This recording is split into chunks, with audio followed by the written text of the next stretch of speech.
নেশা করলে, মদ পান করলে তাকে ৮০ দৌড়া মারতে হবে। সে যদি চুরি করে, ডাকাতি করে, চাঁদাবাজি করে, দুর্নীতি করে, তখন তার হাত কাটতে হবে। এরা ইসলামী ল। এইভাবে বিভিন্ন অন্যায় বিভিন্নভাবে শাস্তি আছে।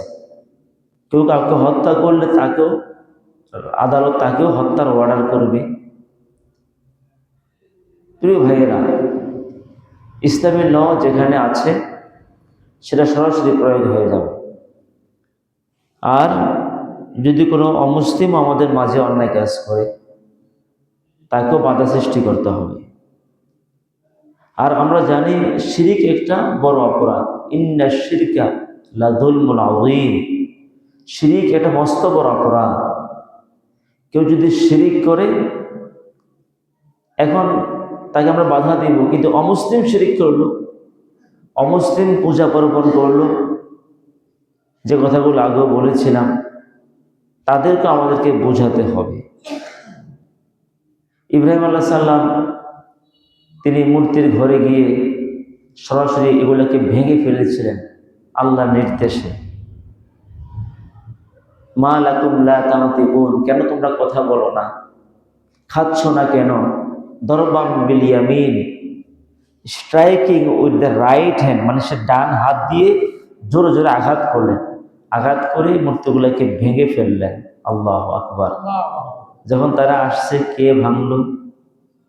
তখন তিনি বলছে, এর মধ্যে যেটা বড় এটাকে ভাগে নাই, কুড়ালটা তার কাঁধের মধ্যে দিয়ে দিয়েছে। যখন তারা আসছে, মনে হয় ওই যে বড় সাহেব, হয়তো তোমাদের খাবারটা দিয়ে গেছো, বনাবনি হয় নাই, এই জন্য হয়তো জিদ দেখাই ভেঙে ফেলছে। দেখো না, কুড়ালটা তার কাঁধের মধ্যে এখনো আছে। তুম্মানু কিছু আলা রুউসিহিম লাকাদ আলিমতা মা হাউলা ইয়ানতিকুন। তারা প্রথমে বলল যে, আরে ইব্রাহিম তো বোকা না, আমরাই কি বোকা? আমরা কেন অসার মূর্তির পূজা করি? একটু পরে তারা তাদের মত থেকে ফিরে আসে, বলছে, তুমি তো জানো মূর্তি কথা বলে না, তুমি আবার কেন আমাদেরকে জিজ্ঞেস করলে? মূর্তিকে প্রশ্ন করতাম। মানে সত্য কথাটাও বলা যাবে না। ইব্রাহিম আলাইহিস সালাম বলছেন, তোমরা এই বড় সাহেবকে প্রশ্ন করো, বড় মূর্তিকে প্রশ্ন করো, কে ভেঙেছে? তোরা কাঁধের মধ্যে কুড়ালটা আছে বা হাতের মধ্যে কুড়ালটা এখনো আছে। প্রথম তারা ফিরে আসছে, না এটা অসার মূর্তি, ইব্রাহিম জালেম না, আমরাই কি জালেম। কিন্তু একটু করে আবার তুম্মানু কিছু আলা রুউসিহিম, তারা আবার যেটা সত্যটা বুঝছিল ওটা থেকে আবার ফিরে আসছে। বলল যে, তুমি কেন প্রশ্ন করলে যে দেবদেবীকে প্রশ্ন করার জন্য কে ভাঙছে? তুমি তো জানো এটা কথা বলতে পারে না। তো তারাও বুঝতে পারে, তারপরও মিথ্যাটাকে তারা গ্রহণ করছে। প্রিয় ভাইয়েরা, এখন কোনো অমুসলিম পূজা পার্বণ করবে আমাদের সমাজে, আমরা কিন্তু কারো দেওয়ালে গিয়ে কারো মূর্তি ভাঙতে পারবো না। বলে ইব্রাহিম আলাইহিস সালাম কেন ভেঙেছেন? এটা ইব্রাহিম আলাইহিস সালামের মাধ্যমে আল্লাহ প্রমাণ করাইছেন যে মূর্তির মধ্যে কোনো শক্তি নাই, কল্যাণ নাই, এটা অসার, এটা জড় পদার্থ, এদের কোনো কিছু করার ক্ষমতা নাই, কিছু দেওয়ার ক্ষমতা নাই। ওইটা প্রমাণ করার জন্য আল্লাহ কোরআনে এই ঘটনাটা নিয়ে আসছে। কিন্তু আমরা যখন কোনো অমুসলিমকে দিনের পথে ডাকবো, বুঝাইতে যাব, তখন তাদেরকে আমরা যৌক্তিকভাবে বুঝাইতে হবে। আমি আগে বলেছিলাম, অমুসলিমদের ধর্মগ্রন্থগুলোর মধ্যেও মূর্তি পূজার কথা উল্লেখ নেই। অমুসলিমদের ঋগ্বেদ, সামবেদ, যজুর্বেদ, অথর্ববেদ, এগুলো তাদের মৌলিক, তাদের ধর্মগ্রন্থ। তারপরে ভগবতী, গীতা, মহাভারত, উপনিবেশ, এভাবে বিভিন্ন কিতাব তাদের আছে, বিভিন্ন তাদের ধর্মগ্রন্থ বই আছে। ঠিক আছে? তো এই ধর্মগ্রন্থগুলোর মধ্যেও আমরা গবেষণা করে দেখেছি যে তাদের মূর্তির পূজার কথা উল্লেখ নেই। সেখানে সাংস্কৃতিক ভাষায়, ঋগ্বেদে আছে, সাংস্কৃতিক ভাষায় অন্ধমতম প্রবিশন্তি যেহ সম্ভূতি মুপাসতে তত বই বুতে তম যৌ সম্বতেরতা। এটা হচ্ছে সাংস্কৃতিক ভাষায় তার ধর্মগ্রন্থ উল্লেখ আছে। অর্থগুলা এভাবে লিখেছে যে যারা মূর্তি পূজা করবে তারা নরকে যাবে, তো তাদের ধর্মগ্রন্থ আছে। আমি আমার এক কলিগ, সেও অমুসলিম, যেহেতু শিক্ষিত মানুষ, ওনাকে আমি চ্যালেঞ্জ করেছি, কথাগুলো বলেছি। উনি হেসে দিয়ে বলল হ্যাঁ ঠিক আছে, মানে অর্থাৎ আছে, অস্বীকার যায়নি, তার মানে তারপরে কি করবে, মূর্তি পূজা করবে। এবং তাদের ধর্মগ্রন্থ আছে একম ব্রহ্ম দ্বিতীয়াং নাস্তি নেহনা নাস্তি কিঞ্চন, যে মানে রব কয়জন, একজন। তাদের কিতাবও আছে, তাদের ধর্মগ্রন্থ উল্লেখ আছে একম ব্রহ্ম দ্বিতীয়াং নাস্তি, যে স্রষ্টা একজন, তাদের ভগবান তাদের একজনে, দুইজন না। এটা তাদের তাদের কিতাবেও তাদের ধর্মগ্রন্থের মধ্যে লেখা আছে, তারপরও তারা সেটা মানছে, মানে বিপরীত মানতেছে। এবং তাদের কাছে অমুসলিমদের, হিন্দুদের ধর্মগ্রন্থ আছে, তাদের যে কাল চারটা তাদের কাছে, এর মধ্যে তাদের যে দাপর, কলি, এইভাবে কি বলে আপনার, তাদের এইভাবে চারটা কি আছে, যুগ আছে তাদের। এভাবে অন্তিম অবতার তাদের কিতাবে লেখা আছে, অন্তিম অবতার। অন্তিম অবতার মানে হচ্ছে যে শেষ, আল্লাহর পক্ষ থেকে শেষ নবী। অন্তিম অবতার মানে শেষ নবী। তো অন্তিম অবতারের নাম কি হবে, কোথায় জন্ম হবে, ওনার বাপের নাম কি, মায়ের নাম কি, তাদের ধর্মগ্রন্থগুলোতে উল্লেখ আছে, কিন্তু তারা জেনেও মানতেছে না। আমি কুমিল্লা শহর এক হিন্দু ভদ্রলোক, লেখাপড়া আছে, ওনাকেও এক বিষয়ের দিন আলোচনা হলো, উনি এই বিষয়টা অস্বীকার করে নাই, অস্বীকার করতে পারে নাই। প্রিয় ভাইয়েরা, সেখানে তাদের সংস্কৃতি ভাষায় লেখা আছে নরসং সংশ্লিষ্টম মকসং সপ্রতস্তম দিবন সদ্যসং। নরসং মানে হচ্ছে যে প্রশংসিত, নরসংয়ের বাংলা কি, প্রশংসিত। তো প্রশংসিত আরবি কি, মুহাম্মদ। এদের কিতাবে লেখা আছে শেষ অবতারের নাম, শেষ নবী যিনি হবে তার নাম হবে নরসং, সংস্কৃতি ভাষায়। আর নরসংয়ের বাংলা হচ্ছে প্রশংসিত। সুতরাং শেষ নবীর নাম তো মুহাম্মদ, মিলছে কিনা, সুবহানাল্লাহ। তাহলে তাদের ধর্মগ্রন্থ আছে, কিন্তু তারা অনেকেই মানতেছে না। তারপরে উল্লেখ আছে সুমেতাং, তাদের যে ধর্মগ্রন্থ, যে মুহাম্মদ সাল্লাল্লাহু আলাইহি সাল্লামের বাবার নাম কি হবে, ঠিক আছে, মায়ের নাম কি হবে, এগুলো উল্লেখ আছে। নবী সাল্লাল্লাহু আলাইহি সাল্লামের মায়ের নাম, যে তাদের ধর্মগ্রন্থ উল্লেখ আছে সুমতি, সুমেতাং মাতারি মাতারি ভিভ কন্যায়াং তন্নি দেশ, তো এভাবে একটা পংক্তি লেখা আছে। তো সুমতি, এটার বাংলা হচ্ছে আপনার শান্তি, অথবা শান্তি প্রশান্তি, ঠিক আছে। তো নবী সাল্লাল্লাহু আলাইহি সাল্লামের মায়ের নাম কিন্তু আমিনা, তাহলে আমিনা অর্থ কি, প্রশান্তি। সুবহানাল্লাহ, মিলছে কিনা, মিলে গিয়েছে, ঠিক আছে। এইভাবে মুহাম্মদ সাল্লাল্লাহু আলাইহি সাল্লামের বাবার নাম তাদের ধর্মগ্রন্থে লেখা আছে মালিকের দাস, সংস্কৃতি ভাষা লেখা আছে মালিকের দাস, যে শেষ অন্তিম অবতারের মালিকের বাবার নাম হবে নরাসং। নরাসং না, মালিকের নাম হবে এই যে মালিকের দাস, ঠিক আছে। এটা সংস্কৃতি ভাষা লেখা আছে মালিকের দাস। তো আমাদের নবীর বাবার নাম কি, আব্দুল্লাহ। আব্দুল্লাহ মানে কি, মালিকের দাস, আল্লাহর দাস, আল্লাহর গোলাম, ঠিক আছে। মুহাম্মদ সাল্লাল্লাহু আলাইহি সাল্লাম যেখানে জন্মগ্রহণ করবে, অন্তিম অবতার যেখানে জন্ম হবে, অমুসলিমদের, হিন্দুদের তাদের সংস্কৃতি ভাষায় লেখা আছে সম্বল। সম্বল, সম্বলে, সম্বলে বিষ্ণু যশোসা গিয়ে প্রাদুর্ভবম্মহম। সম্বলে বিষ্ণু যশোসা গিয়ে প্রাদুর্ভবম্মহম। সম্বলে মানে হচ্ছে বালাদুল আমিন আরবি, অর্থাৎ নিরাপদ স্থান। নিরাপদ স্থানকে কি বলে, সম্বলে বলে। এই সম্বলে মানে নিরাপদ স্থান, ঠিক আছে। আর নবী সাল্লাল্লাহু আলাইহি সাল্লাম যেখানে জন্ম হয়েছে মক্কাকে বলা হয় বালাদুল আমিন। বালাদুল আমিন মানে কি, নিরাপদ স্থান। তা নবী সাল্লাল্লাহু আলাইহি সাল্লামের জন্ম হবে নিরাপদ স্থান, অর্থাৎ সম্বলে। আর সম্বলের সম্বলের সম্বলের আরবি কি?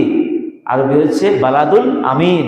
আর বালাদুল আমিনের অর্থ হচ্ছে নিরাপদ স্থান, অর্থাৎ মুহাম্মদ সাল্লাল্লাহু আলাইহি সাল্লাম সম্বলে জন্মগ্রহণ করবেন, অর্থাৎ নিরাপদ স্থানে।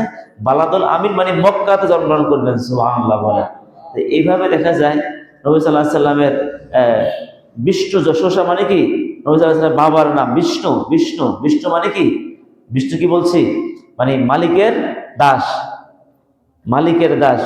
সুমতাং বিষ্ণু যশোসা গৃহে গর্মবাদত্ত বৈশ্য বিষ্ণু যশোসা মানে মুহাম্মদ সাল্লাল্লাহু আলাইহি সাল্লামের বাবার নাম হবে মালিকের দাস, মানে আব্দুল্লাহ।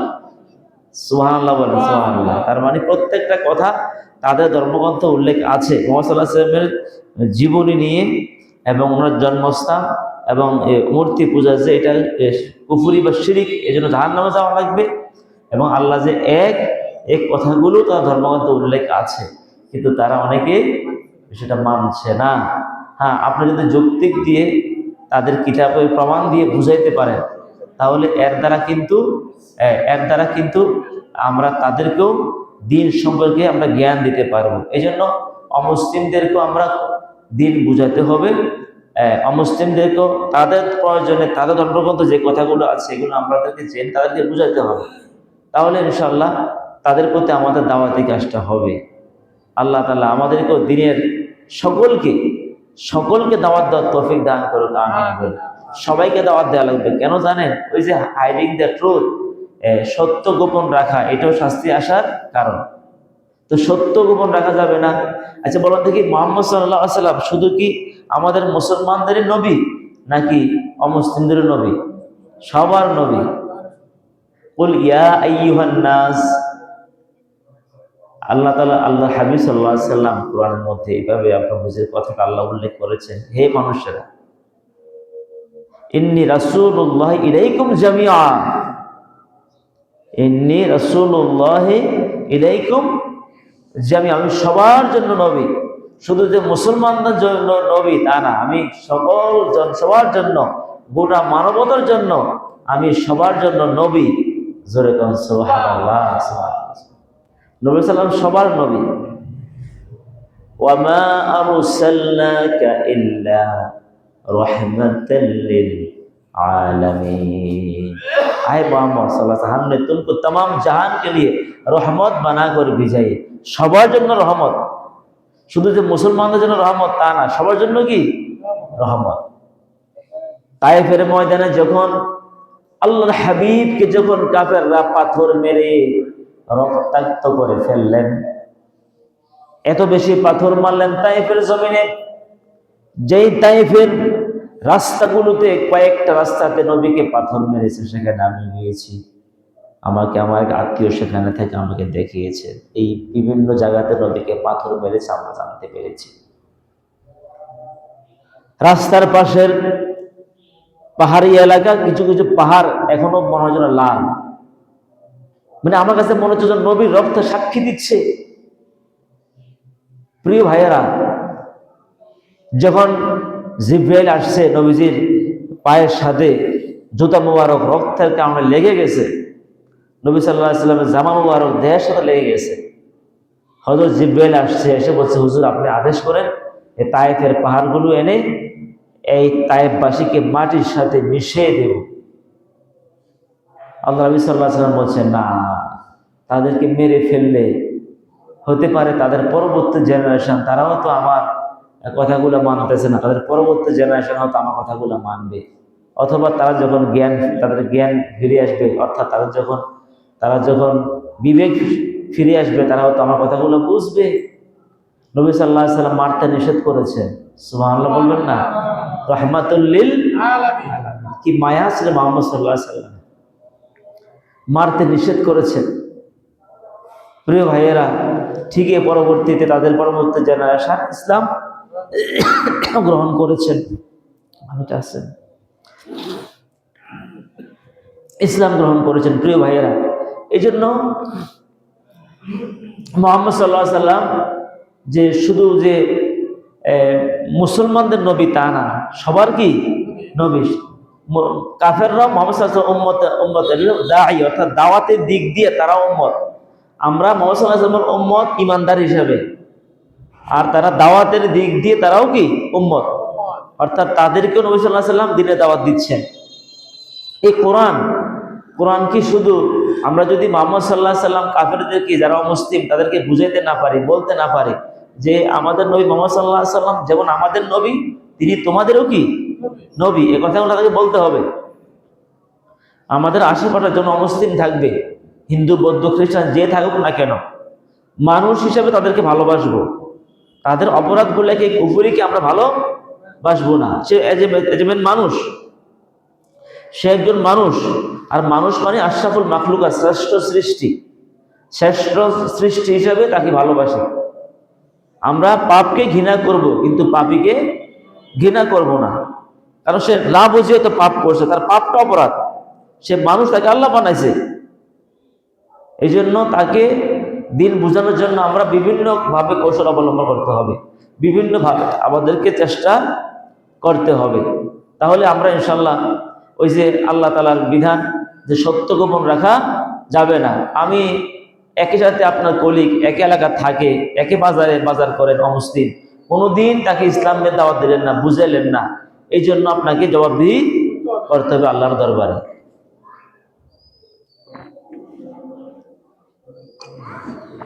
প্রিয় বন্ধুগণ, আমি কোরআন আমরা পড়ি, কোরআন তেলাওয়াত করি, কোরআনের বিধান মানার চেষ্টা করি। এই কোরআন শুধু কি আমাদের জন্য কিতাব, নাকি অমুসলিমদেরও কিতাব? সবার। আল কোরআন হুদাল লিন্নাস ওয়া বাইয়িনাতিম মিনাল হুদা ওয়াল কুরআন। কোরআন এমন এক কিতাব, হুদাল লিন্নাস, গোটা মানবতার জন্য হেদায়েতের গ্রন্থ। এখানে কথা বলে নাই শুধু মুসলমানের হেদায়েতের গ্রন্থ। আল কোরআন হুদাল লিন্নাস, গোটা মানবতার জন্য হেদায়েতের গ্রন্থ।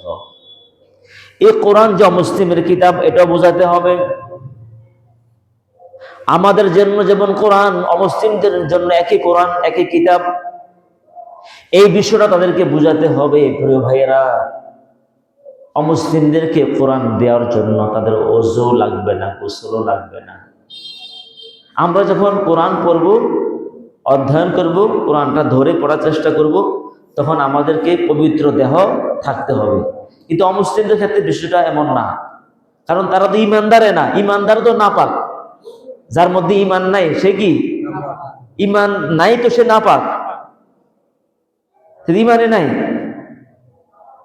অনেকে তো মনে করে হযরত ওমর রাদিয়াল্লাহু আনহু তিনি যখন বোনের কাছে কোরআন চাইলেন, বলছে ওযু করে আসো। না, এখানে ওযু গোসলের জন্য বলে নাই, বলছে সে পানিতে একটু গা গোসল ধুয়ে আসলে মেজাজটা কি হইব? ঠান্ডা হইব, প্রশমিত হইব। এটা বুঝা। অনেকে এটা দিয়ে ফতোয়া দেয় যে হযরতে ওমর কে তো ওযুর জন্য পাঠাইছে বনে, ওযু গোসলের জন্য। আর ওযু গোসল কি? এটা তো মুসলমান, তখন তো মুসলমান হয় নাই। তো মুসলমান না হইলে তার কি ওযু গোসল আছে না? ওযু গোসলের কোনো ওযুর ফরজ, গোসলের ফরজ এই বিধান কি তার উপর আছে? না। সে ওযুর ফরজ কি বুঝবে, গোসলের ফরজ কি বুঝবে? এখানে সে যেন মেজাজটা প্রশমিত হয়, এই জন্য তাকে বলছে তুমি একটু গা গোসল দিয়ে আসো, দুপুর করে গোসল করে আসো। আপন ভাই বোনকে অনেক মারছে, কেন মুহাম্মদ সাল্লাল্লাহু আলাইহি ওয়াসাল্লামের কাছে গেল, এবং বগ্নিপতি সাঈদ ওনাকেও খুব মেরেছে। হযরত ওমর তো তৎকালীন বীর ছিলেন, ইসলামের আগেও বীর, ইসলামের পরেও কি বীর। খায়রুকুম ফিল জাহিলিয়াতে খায়রুকুম ফিল ইসলাম। আল্লাহর হাবিব সাল্লাল্লাহু আলাইহি ওয়াসাল্লাম বলেছেন, যারা জাহালিয়াতে অর্থাৎ মূর্খতার সময় ইসলামের পথে আসার আগে যারা বীর পুরুষ, যারা বীর উত্তম, যারা সমাজের মধ্যে গ্রহণযোগ্যতা আছে, ইসলাম গ্রহণ করলেও তারা আবার সেই বীর, তারা আবার উত্তম মানুষ, তারা আবার প্রশংসিত মানুষ। সুবহানাল্লাহ, সুবহানাল্লাহ। হযরত ওমর যে জাহেলিয়াতের সময় বীর ছিল, বীর ভয়ঙ্কর লোক ছিল, আবার ইসলাম গ্রহণ করছে তখনও কি বীর। সুবহানাল্লাহ বলবেন না? হযরত ওমরকে শয়তান পর্যন্ত ভয় পেতেন। যে পথে হযরত ওমর হাঁটতেন, ওই পথে শয়তান পর্যন্ত হাঁটতেন না। আল্লাহু আকবার বলেন না? আল্লাহু আকবার, আল্লাহু আকবার। একদিন হযরত ওমর রাদিয়াল্লাহু আনহু নবী সাল্লাল্লাহু আলাইহি ওয়াসাল্লামের ঘরের দিকে যাচ্ছেন, বাড়ির দিকে যাচ্ছেন। নবী সাল্লাল্লাহু আলাইহি সাল্লামের বাড়ির কাছে যখন ঘরের কাছে গেছে, নবী সাল্লাল্লাহু আলাইহি সাল্লামের স্ত্রীগণ নবীজির সাথে কি বিষয় তর্ক করতেছে, মানে তো কথা কাটাকাটি করতেছে স্বামী স্ত্রী পরস্পরের মধ্যে। তারপরে হযরত ওমর মাত্র গেছে বাড়ির সামনে, একটু আওয়াজটা টের পাইছে মাত্রই মুহাম্মদ সাল্লাল্লাহু আলাইহি সাল্লামের বিবিগণ সবাই ঠান্ডা হয়ে গেছে, মানে কোনো আওয়াজ নাই। সুবহানাল্লাহ বলেন না? হযরত নবী সাল্লাল্লাহু আলাইহি সাল্লাম মজাক করে বলতেছেন, ওমর বউ হইল আমার, ভয় করে তোমারে। সুবহানাল্লাহ বলেন না? কথা বুঝছেন তো? হযরত ওমর মেজাজ ছিল খুব কঠোর, কড়া ছিল, এবং ন্যায়ের পক্ষে কড়া, অন্যের পক্ষে না। কিসের পক্ষে? ন্যায়ের পক্ষে কড়া মেজাজ ছিল।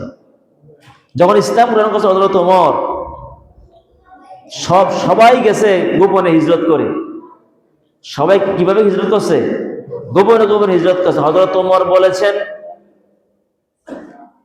কাবা ঘরে গিয়ে নামাজ পড়েছেন, প্রকাশ্যে দিবালোকে বলেছেন আমি হিজরত করব, কে আছো দেখি আমার সামনে আসো, কে আছো আমার সামনে আছো, কেউ যদি সন্তানকে এতিম করতে চাও আমার সামনে আসো। কুফফারদের থেকে তিনি ঘোষণা করলেন, কে আছো আব্বা আম্মাকে সন্তান হারা করতে চাও আমার সামনে আসো, কে আছো স্ত্রীকে বিধবা করতে চাও আমার সামনে আসো। ধমক দিয়ে স্পষ্ট ভাষায় বলেছেন আমি হিজরতে যাচ্ছি। প্রকাশ্যে গিয়েছেন, আল্লাহু আকবার, প্রকাশ্যে গিয়েছেন। এবং হযরত ওমর ইসলাম গ্রহণ করার পরে প্রকাশ্যে হুজুর আজান দেন, তারপরে প্রকাশ্যে দিনের কাজ শুরু হয়েছে। সুবহানাল্লাহ বলেন না? গোপনে কোনো কিছু চলে নাই। ওই যে খিয়ার কপিল জাহালিয়াতে খিয়ার কপিল ইসলাম, ইসলামের মধ্যে তিনি ছিলেন, ইসলামের আগেও ছিলেন বীর, ইসলাম গ্রহণ করার পরেও কি বীর। এই জন্য তো আল্লাহর কাছে ওই মুমিন বেশি প্রিয় যে বিপুল শক্তিশালী, বাতিলের বিরুদ্ধে মোকাবেলা করতে পারবে, হিম্মত নিয়ে দাঁড়াতে পারবে। শক্তিশালী যুবক, শক্তিশালী মুমিনকে আল্লাহ পছন্দ করেন। সুবহানাল্লাহ বলেন। এই জন্য আমরা আমাদের খাওয়া দাওয়া, আমাদের ব্যায়াম, শারীরিক যত্ন নিতে হবে। শারীরিক যত্ন থাকলে, ব্যায়াম করলে স্বাস্থ্যটা ভালো থাকে, শক্তি ভালো থাকে। আর যখন শক্তি ভালো থাকে আপনি লোড দিয়ে কথা বলতে পারবেন, অন্যায় করবে আপনি রুখে দাঁড়াতে পারবেন।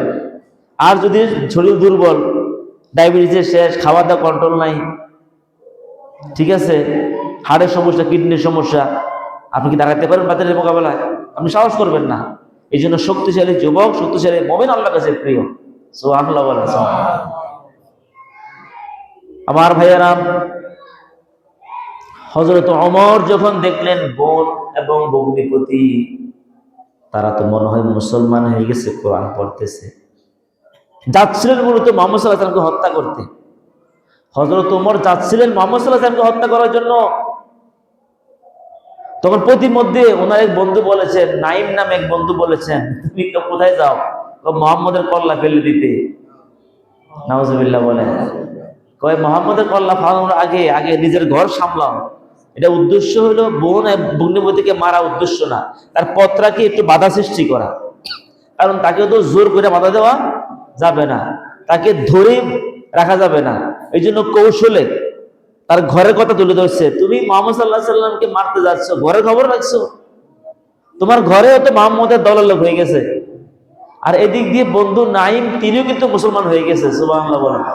তিনি কিন্তু মুসলমান, গোপনে মুসলমান হয়ে গেছে, ওমরকে জানায় নাই। তো ওমরের গতিপথ রোধ করার জন্য বলছে এক ঘরের খবর রাখো।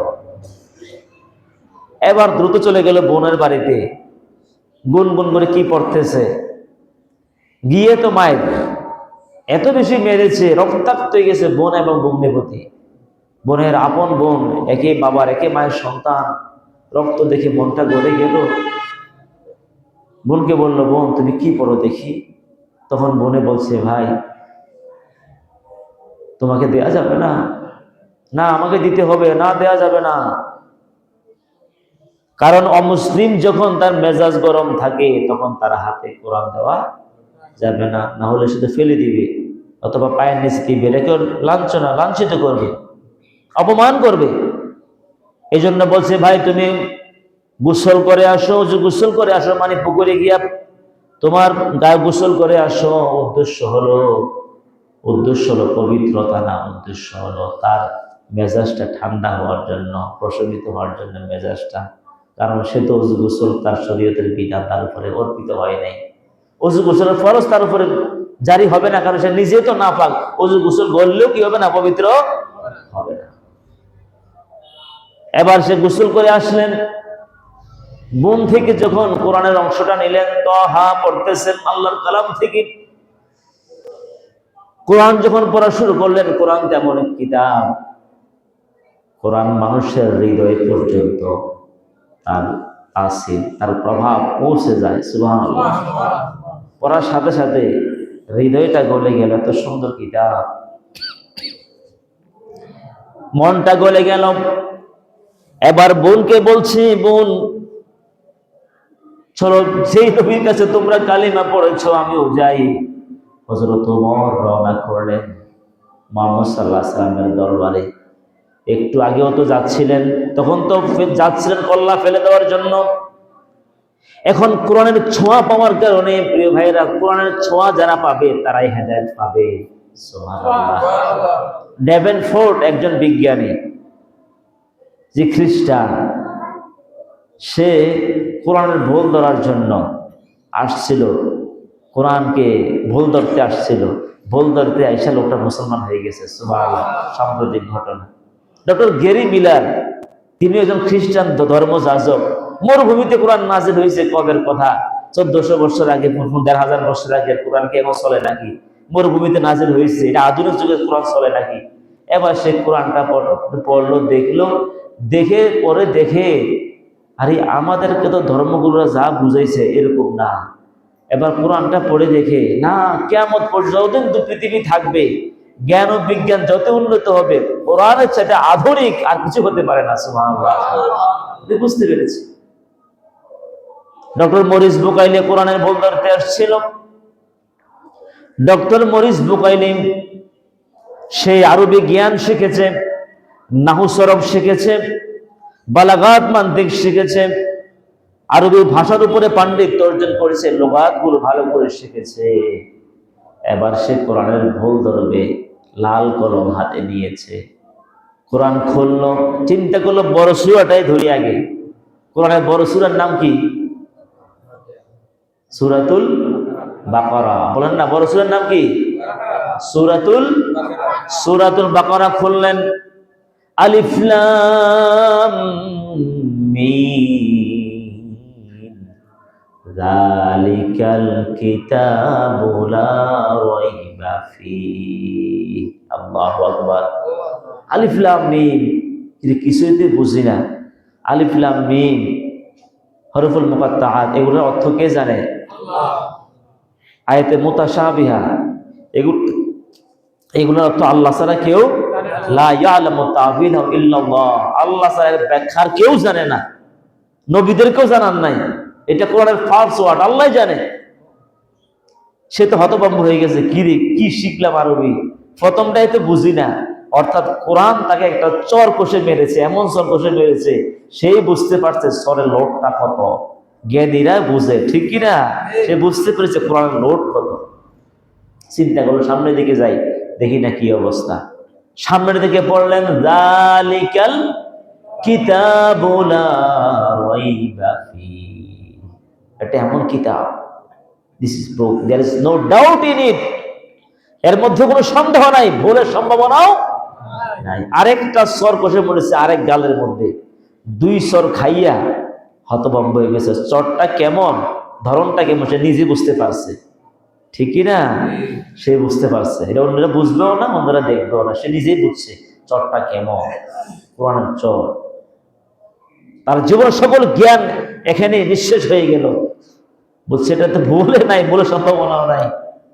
এবার সামনের দিকে পড়ি, দেখি হুদাল্লিল মুত্তাকিন, মুত্তাকি হতে হবে, আল্লাহ সচেতন হতে হবে, তাকওয়া অর্জনের চেষ্টা করতে হবে, তাহলে কোরআন থেকে পাওয়া যাবে, হেদায়েত পাওয়া যাবে। ডক্টর মরিস বুকাইলি আর দেরি করলেন না, তিনি কালিমা পড়লেন, লা ইলাহা ইল্লাল্লাহ মুহাম্মাদুর রাসূলুল্লাহ সাল্লাল্লাহু আলাইহি ওয়াসাল্লাম। মুসলমান হয়ে গেছে। সুবহানাল্লাহ। বুঝা গেল এই কোরআন শুধু মুসলমানদের জন্য না, গোটা মানবতার জন্য। কথা ঠিক কিনা? যদি ডক্টর মরিস বোকালে না আসতেন কোরআনের কাছে, হেদায়েত পাইতেন? ডক্টর গেরি মিলার যদি কোরআনের কাছে না আসতেন, হেদায়েত পাইতেন? এভাবে যত যত দেখা যায় অমুসলিমরা, মুসলিমরা, ভারতের শিব শক্তি স্বরূপজি তিনিও কোরআনের কাছে এসে হেদায়েত পেয়ে গেছেন। ভারতে কয়েক কোটি হিন্দুদের দেবতা ছিলেন ডক্টর শিব শক্তি স্বরূপজি, তিনি পরে কি হয়ে গেছে? মুসলমান হয়ে গেছে। কোরআনের কাছে এসে সব ধর্মগ্রন্থ তৈরি গবেষণা করছে। উনি 10টি ধর্মের উপর ডক্টর ডিভাইসই করেছেন ডক্টর শিব শক্তি স্বরূপজি, বিশাল জ্ঞানের মালিক। তিনি আরবি ভাষার উপর পাণ্ডিত্য অর্জন করেছেন, উর্দু, গুজরাটি, পালি, বাংলা, বিভিন্ন ভাষা তিনি জানতেন। এরপরে তিনি যখন গবেষণা শুরু করলেন, দেখলেন যে একটা ধর্মগ্রন্থে শুদ্ধ এবং সঠিক, সেটার নাম কি? আল কোরআন। রাশিয়াতে গিয়ে একটা হযরত ওসমান রাদিয়াল্লাহু তাআলার সময় একটা কোরআন তিনি সেখানে পেয়েছেন, গবেষণা করেছেন, দেখছেন কোরআনে সত্য। আল্লাহু আকবার কোন, আল্লাহু আকবার, আল্লাহু আকবার, সুবহানাল্লাহ, সুবহানাল্লাহ। এই জন্য প্রিয় ভাইয়েরা, কোরআন এমন এক কিতাব, আল কোরআন হুদাল লিন্নাস ওয়া বাইয়িনাতিন মিনাল হুদা ওয়াল ফুরকান। এটা গোটা মানবতার কিতাব। হুদাল লিন্নাস মানে মানবতার কিতাব, সকল মানুষের কিতাব। এই জন্য প্রিয় ভাইয়েরা, অমুসলিমদেরকে আমাদেরকে দিনের দাওয়াত দেওয়া লাগবে প্রিয় বন্ধুগণ। সুতরাং যদি আপনার আশেপাশে কোনো অমুসলিম থাকে, যদি দিনের দাওয়াত না দেন, তাহলে আপনি সত্য গোপনকারী, হাইডিং দ্য ট্রুথ, সত্য গোপনকারী। এই অন্যায় করা যাবে না। কয়টা অপরাধে শাস্তি আসে বলছিলাম? 3টি অপরাধে, অন্যায় কাজে বাধা সৃষ্টি না করলে আর সত্য গোপন করলে। 3 নম্বর বলেছিলাম, আল্লাহর বিধিবিধানের ব্যাপারে যারা উদাসীন। ফালাম্মা নাসু মা যুকিরু বিহি, আমি যা তাদেরকে দিয়েছি, যা কিছু জানিয়ে দিয়েছি, তারা ভুলে গিয়েছে। আমার বন্ধুগণ, নাসিয়ন মানে ভুলে যাওয়া। কেমন ভোলা? সে যে এটা শিখছে এটাও মনে নাই। অনেক সময় দেখবেন নিজে লিখছেন, কিন্তু কখন লিখছিলেন কিছুই কি নাই। আপনি লেখা দেখাইলে, স্বাক্ষর দেখাইলে দেখা যায় আপনার স্বাক্ষর আছে, আপনার স্বাক্ষর দেখে আপনি বলছেন হ্যাঁ স্বাক্ষরটা আমিই দিয়েছি, কিন্তু কখন যে দিয়েছেন, কখন যে লিখছেন কি নাই। এটাকে বলা নাসিয়ন মানসিয়ন, মানে একেবারে ভুলে যাওয়া।